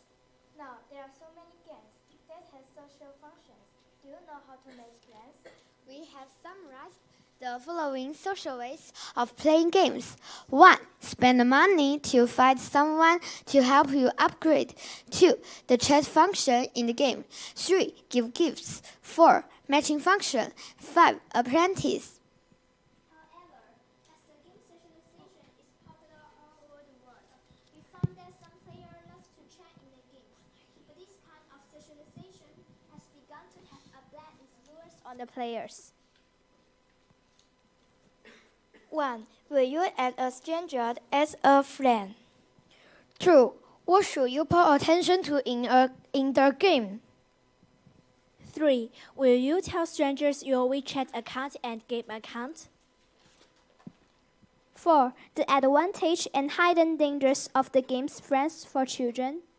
5. What's your favorite 5 games? Look at the 5. 0% students will often as strangers as friends. 14% never and 79% sometimes.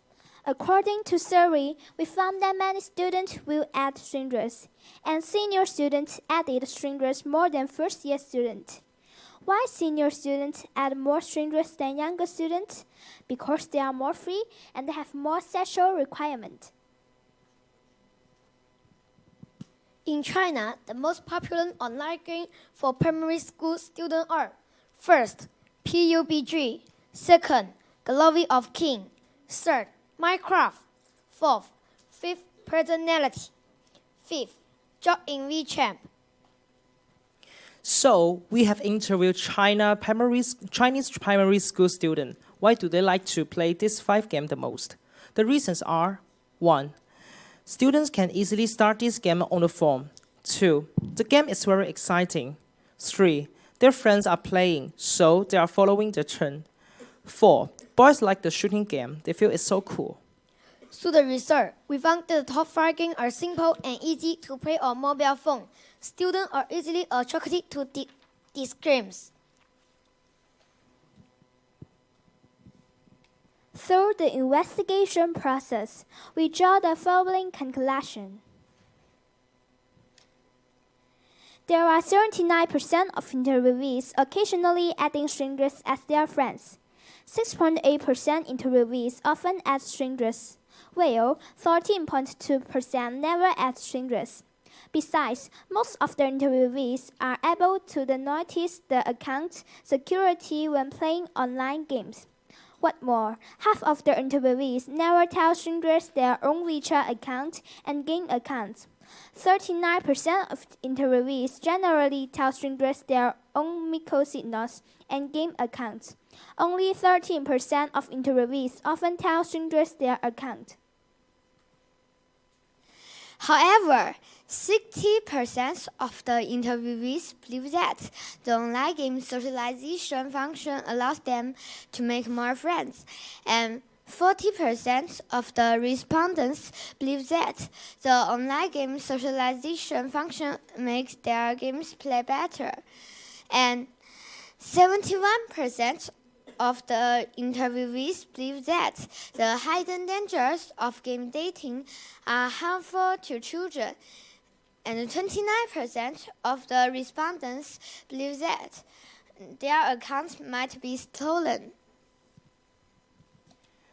A stranger can use a QR code or a link to introduce player to click. One of our interviewees, A, had believed a netizen and opened a QR code provided by that netizen. He entered the game account and password. As a result, the game account was stolen. Stranger used a white stranger to find online gamers. One of our interviewees, B, saw the stranger was a game customer service and transferred money to him.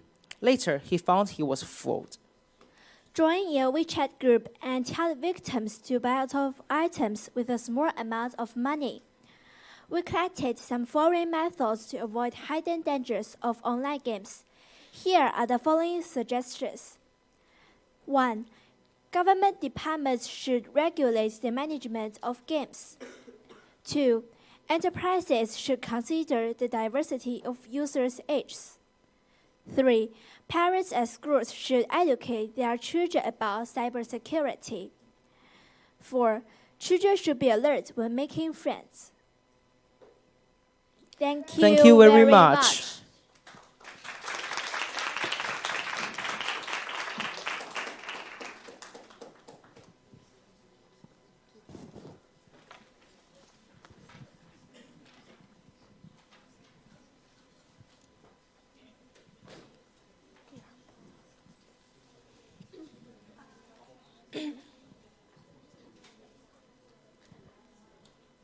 Hello everyone, we are the second group. I'm CIO Cici. I'm CIO Bianca. I'm CIO Kiki. I'm CIO Linda. The theme of our report is online learning.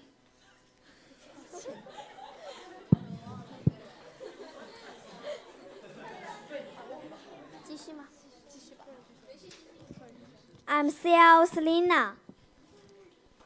First of all, let's talk about the background knowledge.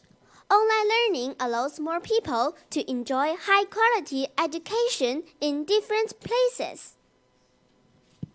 Nowadays, online learning softwares such as Xuesi and New Oriental are used in China, as well as online education platforms such as Coursera and Creative Life are in the United States.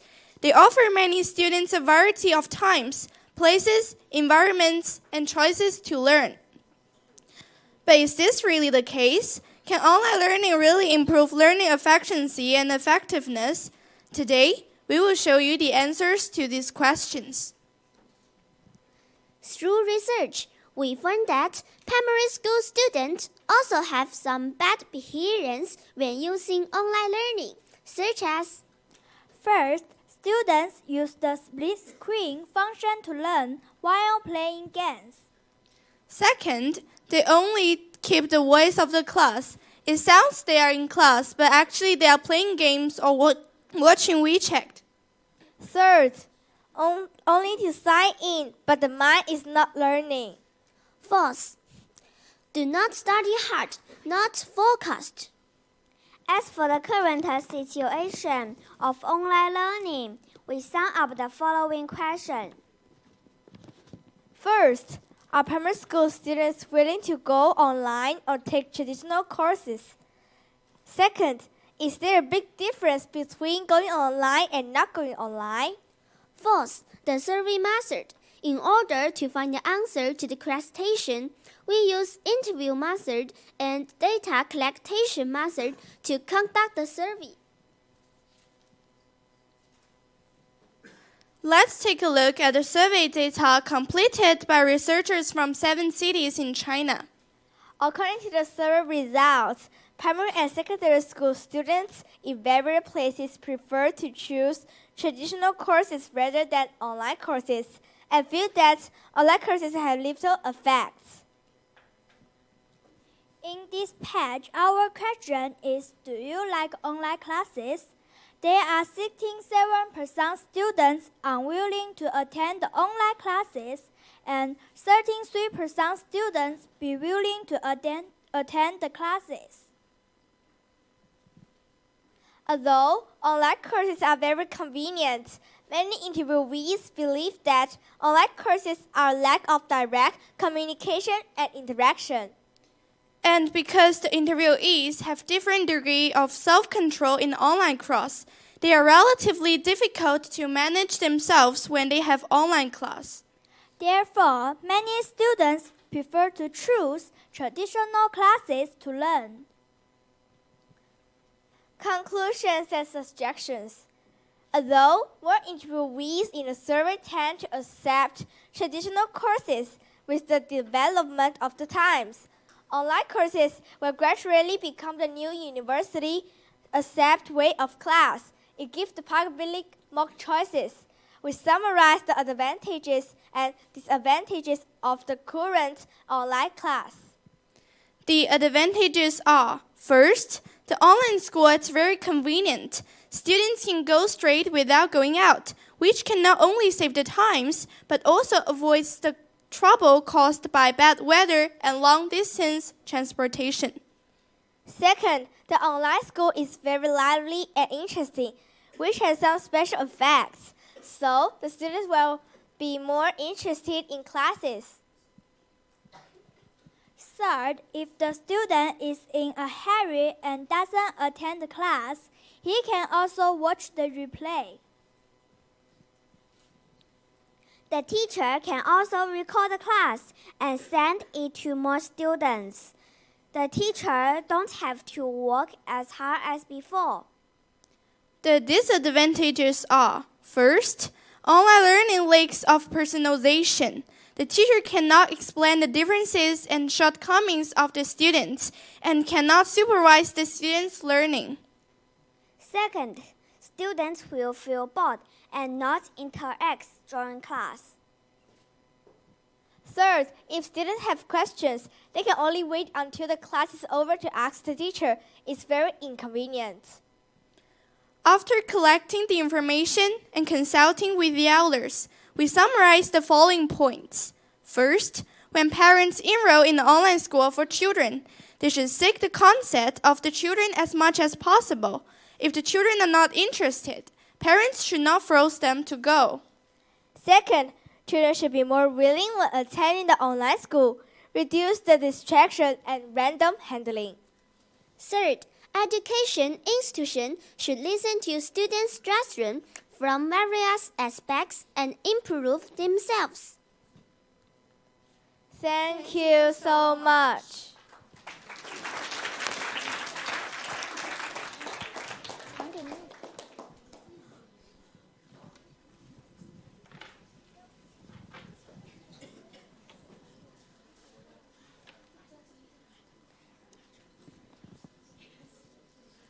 Hello, we are the third group. Today, we are going to present a report on the effects of electronic products. Hello, my name is Tang Wenhan. My name is Mai Xingwen. My name is Lin Xue. Oh, let me give you some background information about the presentation. Most of us are able to get along well with our parents, but now there are some conflicts between parents and children, which arouses our attention.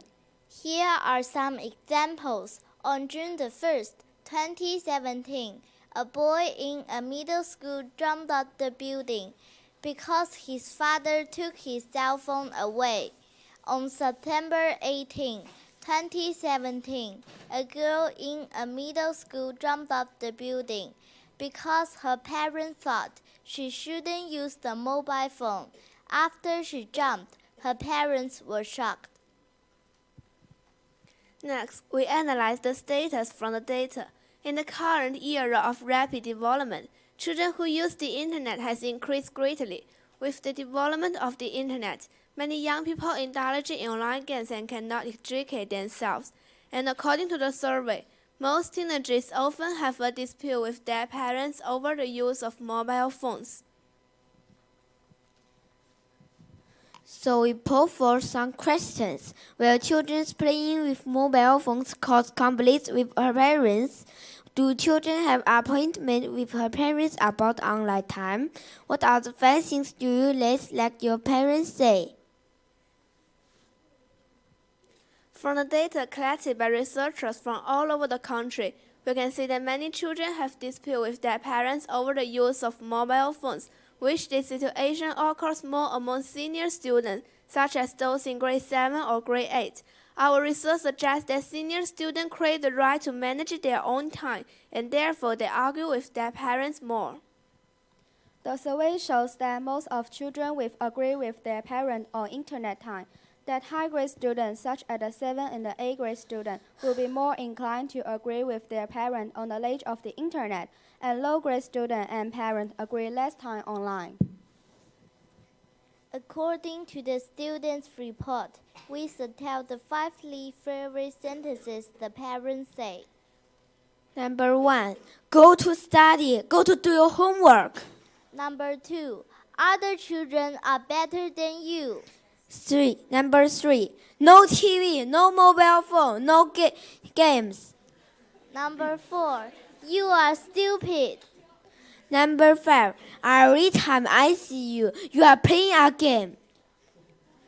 These are the least favorite sentences the parents say. Why do parents and children have conflicts? Because of electronic products. After our investigation, we consider the following reasons. 1. The main reason, the children and parents do not trust each other. 2. Parents do not respect the children's privacy. They think they have rights to see the children's chat history. Do children trust parental control? After a survey, we believe that if parents do not set a good example and are addicted to mobile phones, how can they persuade their children? Therefore, The example of the elders is very important. We advocate children and parents make a good rule together. In response to the dispute between children and their parents over the use of mobile phones, many children have proposed the following solutions. First, parents and children should make an agreement on the length of online time. Second, mutual understanding, equal communication. Children understand their parents, parents trust their children. If children do not keep their promises, parents should be patient or angry. Third, children should pay attention to improve safe control. Now, let's enjoy a video.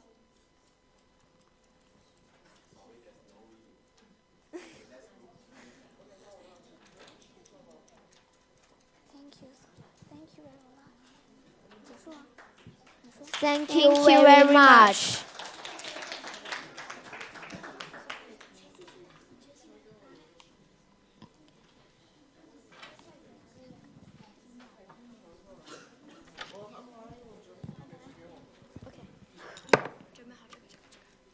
Okay, hello everyone, we are the fourth group. Today we are going to introduce the software of short video.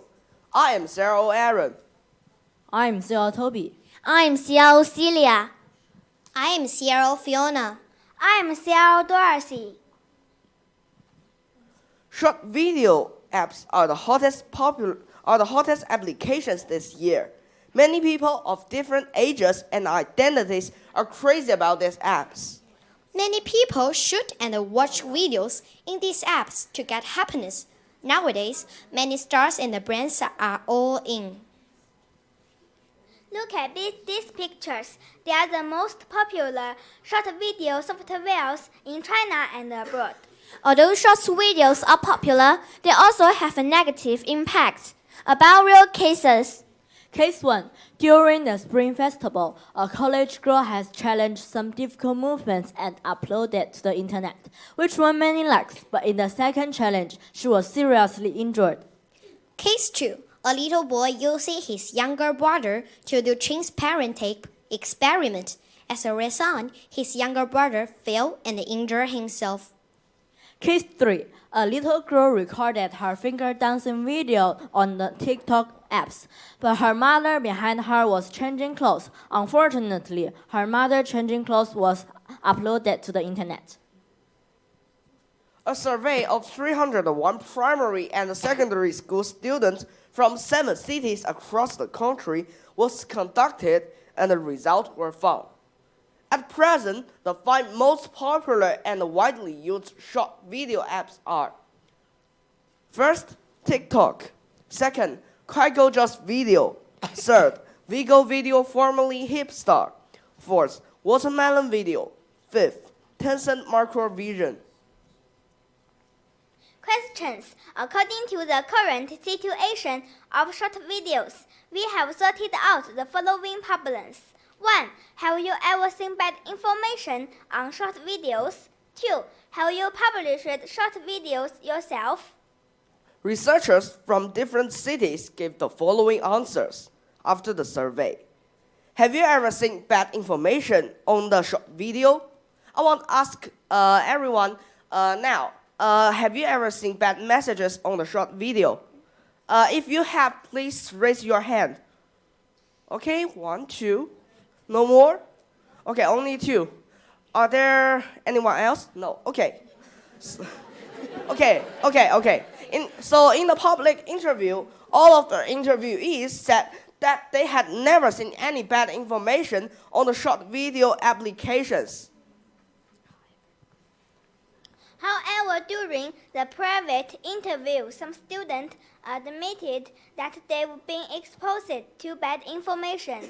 So, there is indeed bad information in the apps, which has the opportunity to spread to the youth group. Have you published short videos yourself? As we can be seen from the picture, most primary and secondary school students haven't published their own work. Only a small number of students have. Through the survey results, we can see that short videos are accompanied by lots of bad information in the process of transmission. In the process of using short video, it's easy to get bad information. We summarize the disadvantage of short videos to today's primary and secondary school students. First, there are many unhealthy contents for children in these videos. Second, students carelessly spend a lot of time to watch short videos. Third, when students shoot short videos, they can easily expose their privacy. If students are addicted to short videos, it is difficult for them to concentrate on other aspects, which will affect their studies. In the meantime, there are many advantages of short video apps. For example, we can learn the tips of daily life, such as how to cook food smartly, how to cook a nice dish, and we can see lots of nice landscape, cultures, history stories within short time. Also, fun video clips can make us happy and relaxed. Government department can teach us how to protect ourselves. Therefore, we have the following suggestions. First, platforms should strengthen the management to prevent children or students from getting bad information. Set up a system for children or students to control the time and avoid addiction. Pupils or younger children playing video apps should be accompanied and limited by guardians. Thank you so much.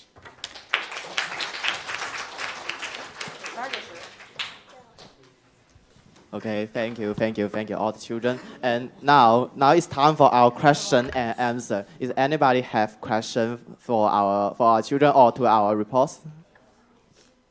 Yeah. Okay.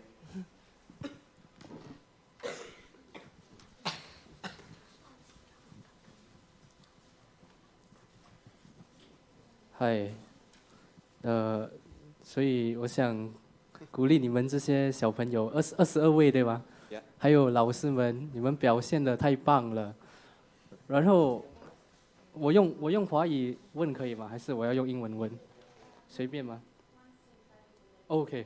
So I just said that these 22 young delegates and their teacher is really very amazing. I'm sure we all agree that, right? So I just want to congratulate them for their successful presentation. And so my question is, my name is Sebastian. I'm from Singapore, and I just realized we're actually on the same flight from Hong Kong to Vladivostok. I didn't know that we are on the same program. But anyway, my question is, since you talk about the double edge, so there's pros and cons of the mobile phone and internet technology. Do you think that there should be a certain age before you should be given your first phone? Because I'm in my early 20s, and my first phone was actually when I was 16.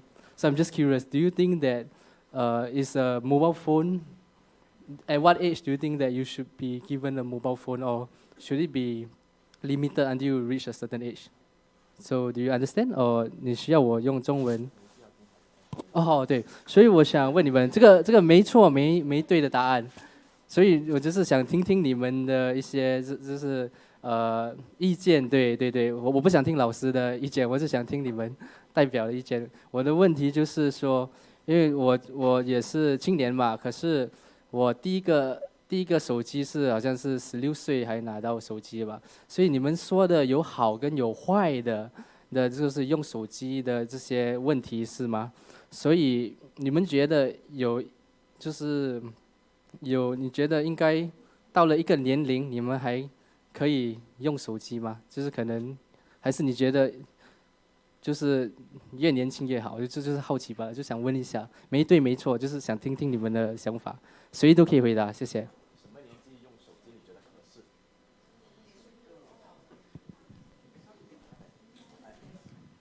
有人要回答？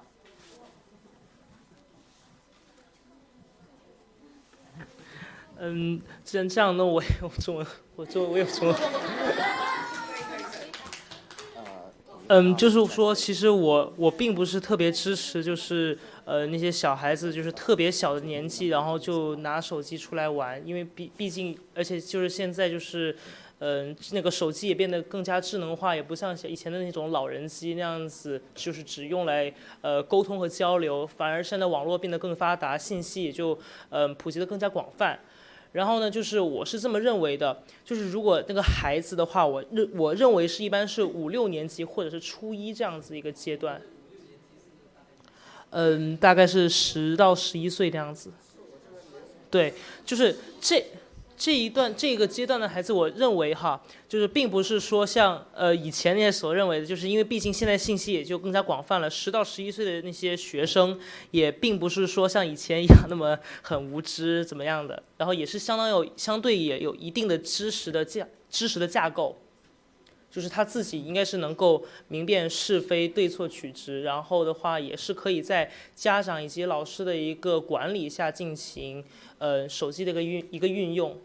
我觉得这个是非常相对比较合理的。对对对，因为他那个孩子当时应该也有一个相对完整的一个知识架构了。OK。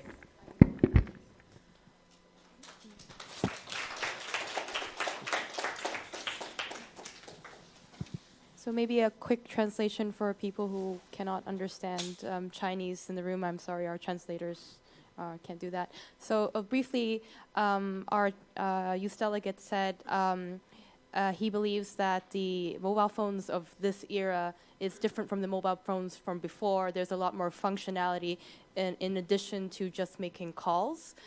He thinks that probably for primary 6 or primary or the I guess year 7, so the first year of high school would probably be an appropriate age.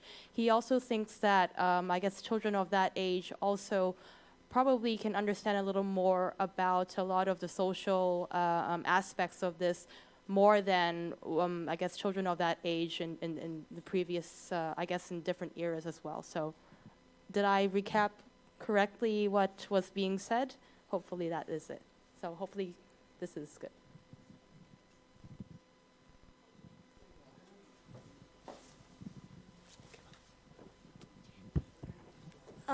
我觉得应该是3年级，就是大概10岁左右就可以有手机了，因为我觉得现在手机已经走进了千家万户，就如果你看到同班同学那些小朋友他们都有手机，自己没有，你就会觉得就是说很落伍的感觉。然后接着呢，我觉得现在其实很多同学都说自己语文、阅读、写作不好，其实我觉得有时候你在微信上发朋友圈，我觉得其实是一个非常好的一个写作的锻炼，因为你发朋友圈的话，就相当于你可以写一篇作文上去。像我一个朋友，他的语文成绩特别好，然后他就经常在他的朋友圈上就是写诗，然后写很长很长的文章。所以呢，我就觉得，3年级我就觉得应该可以有手机了。10岁。9岁啊。So the answer from this youth delegate, she believes that children from the age of 9, so around primary 3, should be able to use a mobile phone. She mentioned that there were some aspects of some children thought perhaps their writing or comprehension is not that good, but she thinks that using the messenger apps such as Weibo or WeChat, they can also write poetry and write essays and send it out to their friends to share. She thinks that's also a really good use of this technology.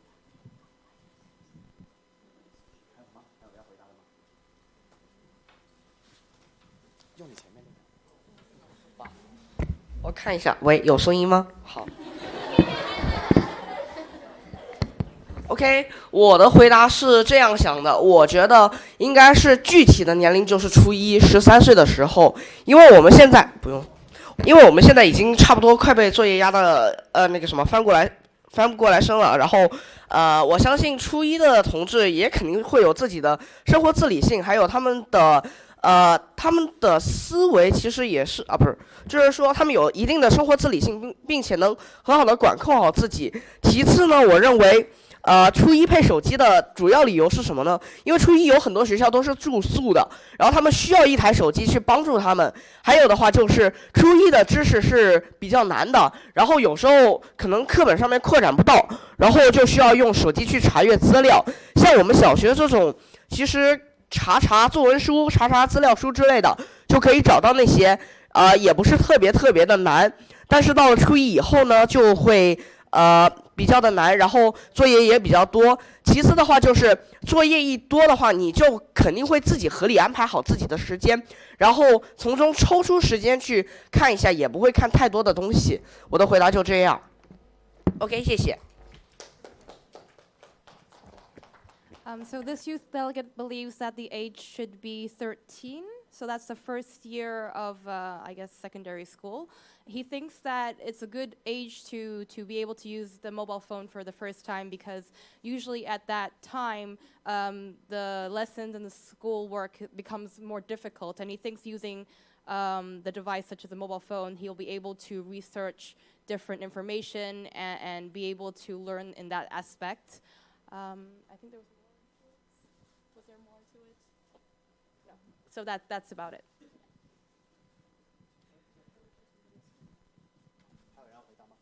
Thanks so much for a great presentation. My name is Hirotaka from Japan.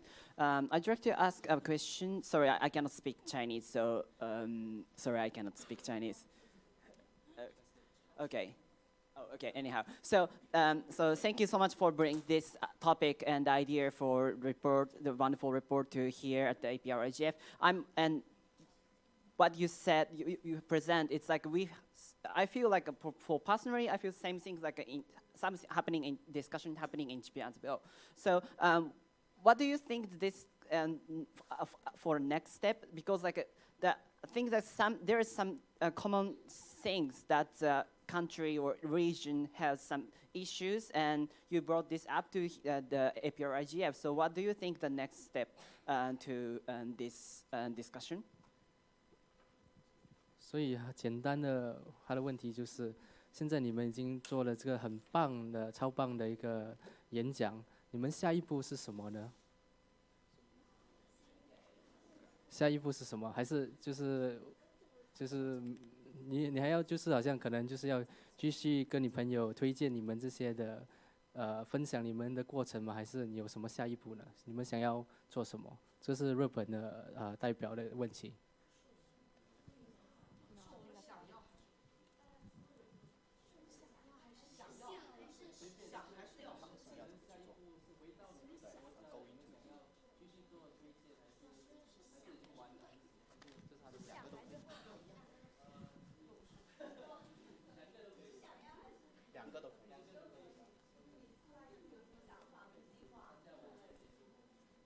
我们呢，把我们的建议去到了很多，也不是很多，就是一些企业去给他们展示我们的这个算是一个建议，也是一个数据，让企业知道现在青少年面临的是一个怎样的网络的问题，向他们提了建议，然后呢他们会针对我们的建议，对他们的软件进行一些整改，算是整改，然后呢，就是更加适合青少年，然后呢，给青少年更加安全的一个网络的环境。谢谢。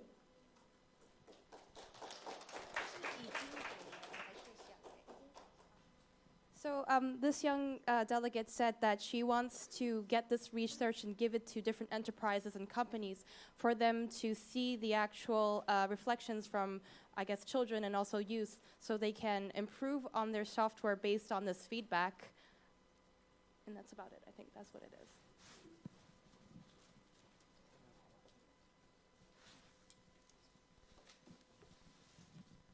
我是打算我们回到国家之后，把我们这次的报告继续分享给我们学校的一些同学们，因为在座的都是学生。我觉得我们这个关于青少年的网络的这个问题，最主要的要安全使用网络的还是我们自身。所以呢，我们就可以把这些知识，还有目前的状况，以及我们的一些想法和建议，告诉同学们，让他们从自身做起，也能预防网络的一些不好的地方，正确使用网络。So this young delegate says she wants to take this research and findings back to her own school and share with her peers and her classmates. She wants to make sure that, I guess, her peers and her classmates and her friends are also able to use the internet safely, and I think that is what she wants to do.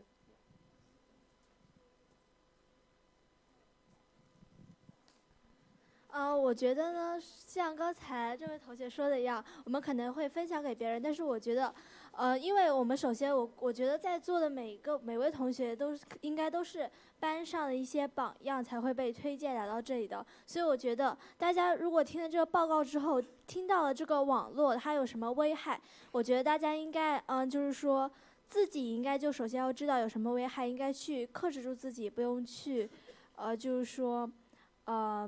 就是说不会去沉迷网络，从自身做起。This young delegate believes that actually the youth delegates here have actually been role models in their own class, so that's why they are here presenting this the findings from this research.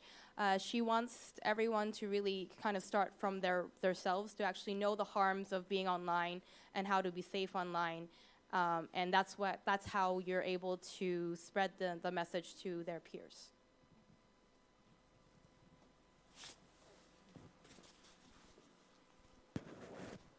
回到国家之后，我想不应该就只告诉，就是在心里边和自己说，或者是告诉身边的同学。我觉得我们还应该告诉家长，因为这样的话，就是比如说有时候一些家长就会就是动手指，在朋友圈上把这个东西发出去，这样的话，更多的家长就会知道这件事情，然后就会让他们的孩子多注意，这样的话就会通过家长、通过朋友圈来让更多的身边的、让世界的一些小朋友知道这个网络的安全和危害。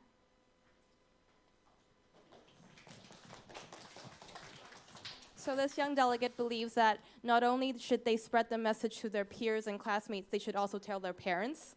So their parents can then spread it to other parents, and I guess the whole network of parents. So other children would also be able to know this information, how to go online safely.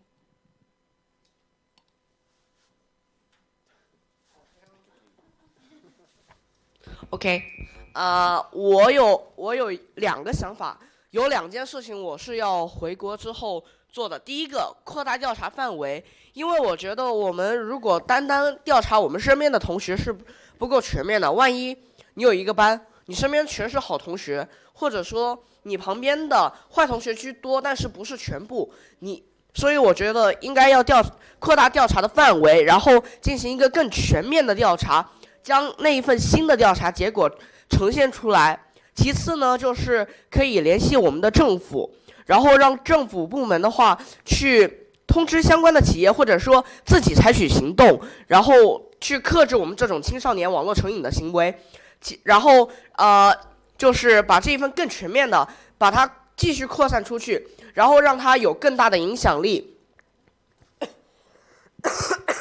然后让它有更大的影响力之后，影响身边的同学，然后再不断的扩大影响力，让全部的人都能知道这一个事情的危害和它的两面性。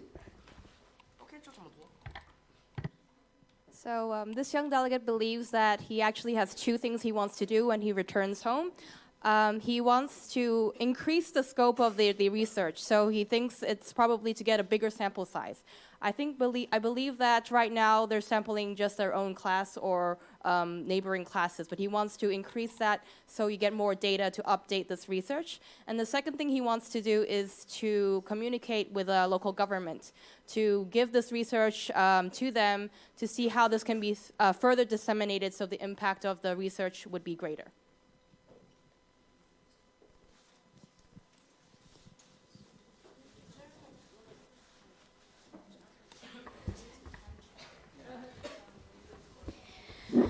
就是我觉得，如果我们呢在学校里只跟同学们说的话，有些同学啊，他们就是平时就只顾着玩，然后就很快把这件事情给忘掉。我觉得我们可以直接告诉老师或者校长，然后呢可以开展一些相关课程和大型活动，然后通过这些课程，然后这样子，我觉得大家的印象会更深刻一点。So this young delegate believes that she not only wants to tell her friends, but she does want to inform teachers and possibly the headmaster or principal of the school, so they will be able to organize classes on this subject and also maybe events. And in that way, you will be able to affect and impact more children and more peers that way.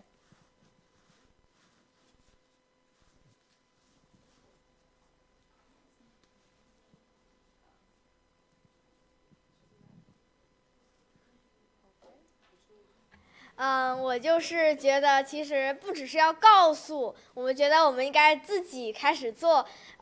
其实不只是关于网络安全这件事情，安全我觉得是最重要的，还有一个网络环境。微信上经常会有一些，比如说一些不好的一些网站，如果发现之后，我们可以立刻把它投诉，或者直接上报。这样的话，可以让整个网络的环境更加洁净一点。还有在一些微博或者抖音上面，如果发现什么不好的，也应该立即上报。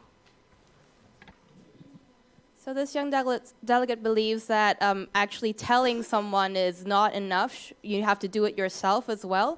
She believes that sometimes when you're looking at different environments, such as Weibo and WeChat, safety is important, but sometimes the content itself is problematic. And she thinks that everybody, or including children and youth, should take action and report this unsavory or not so savory content.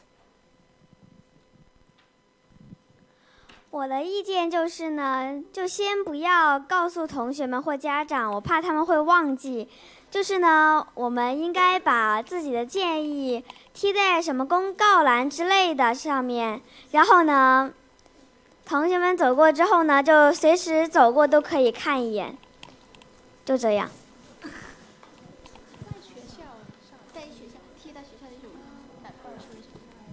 So this young delegate believes that not only you have to tell your classmates, but actually this research and these messages should be printed out and posted on the wall so people can be reminded daily when they walk by. And this is probably easier for them to remember. So she thinks just telling is very easy to forget.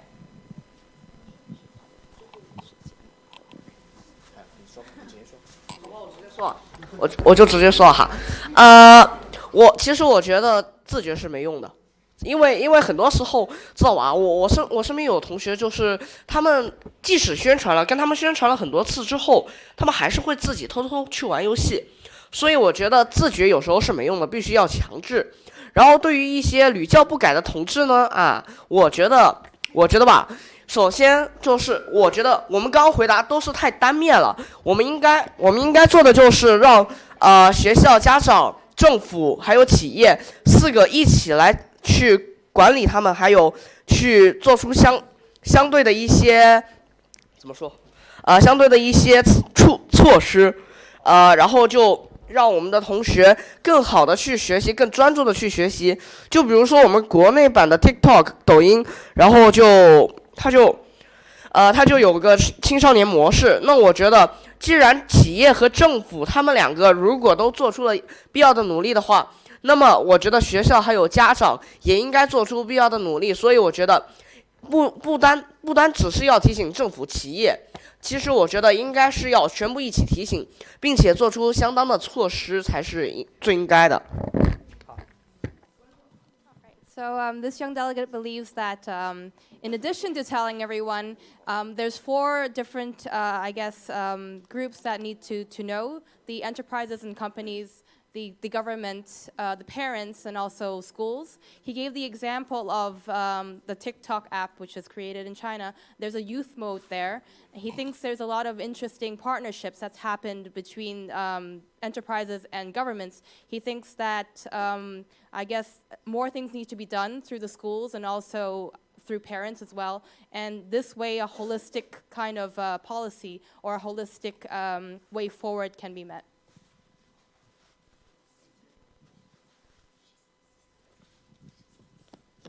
Hello, I'm Kavita. I'm from Nepal, and very nice to hear you all. It's very interesting. And it's just a query. Do your parents know about your research? And if they know, how was their reactions or regarding your findings and also regarding your research that you are doing research in these issues and having these findings? Because in Nepal, there is all the parents are almost like that. So in our Nepal, also parents are so very protective regarding the use of internet, mobile phones, and all. So I just wanted to know what was your reflections when your parents heard about or got these outcomes, and how did they really reacted on that? Thank you.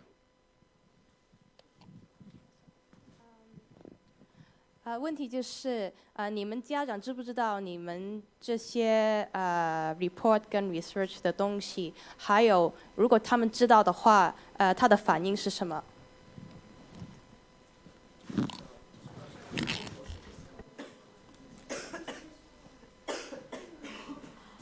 我的家长是知道的，而且我跟他讲了不止一次，我跟他讲了好多次这些东西，好多个点我都跟他讲过。然后呢，他的反应就是他觉得我们这个方案特别不错。然后呢，他也在就是我第一次跟他说的时候没什么用，第二次跟他说还是没什么用，但第三次他真的有一点点进步，就是没有在我看手机的第一时间就过来骂我，把我手机抢过去然后没收。我觉得这是 有效的一个改变。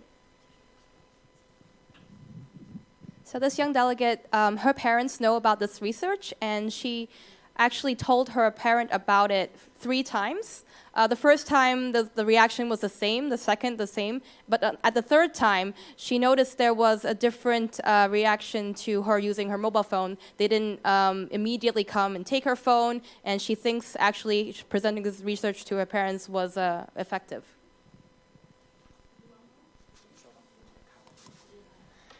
我的家长不仅知道，而且知道比我还多。就是在之前我告诉他这个方案说，你不用说了，我早就知道了。而且，在我和他汇报第一次，我让他提醒一下，就是叫他不要给我报网课啊，就是让他，让他像那个方案里面都学习学习。他第一反应是很不耐烦，我早就知道了，我会改的，我绝对会改的。 结果第二次好像并没有什么用，然后像这位同学说的一样，说多了几遍之后，家长就会有反应，然后对此有所改正。 So this young delegate actually said that she told her parents, and her parents already knew about it. Instead, they were like, we already know about it, and they seemed to know even more than she did about her research. But she found out actually talking to them a few more times about this actual result resulted in them changing their reactions to these, I guess, to their actions towards her. So I think in conclusion, she feels that you need to talk to your parents a few more times about it before it actually sinks in.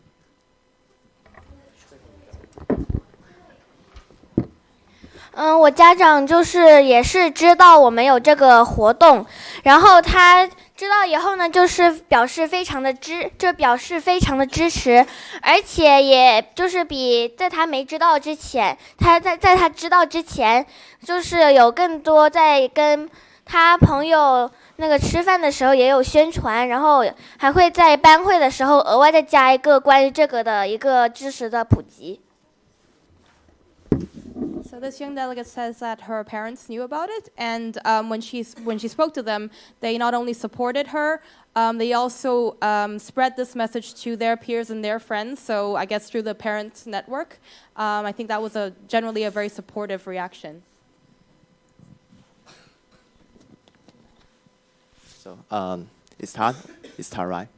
Okay. Oh, thank you for all your all your questions, and thank you for all our children's answers. That's all about our workshop. We are great to communicate it with all of the guests here. I hope you to have the other idea collisions with everyone next time. So thank you. Thank you.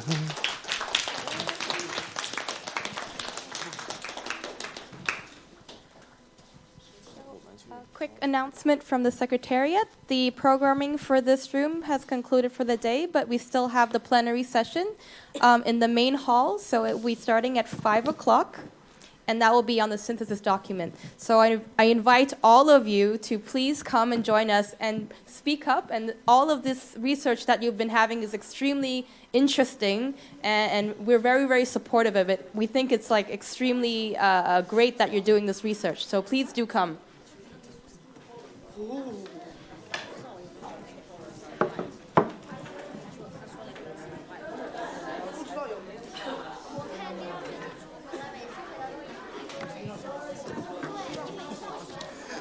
他有话说嘛？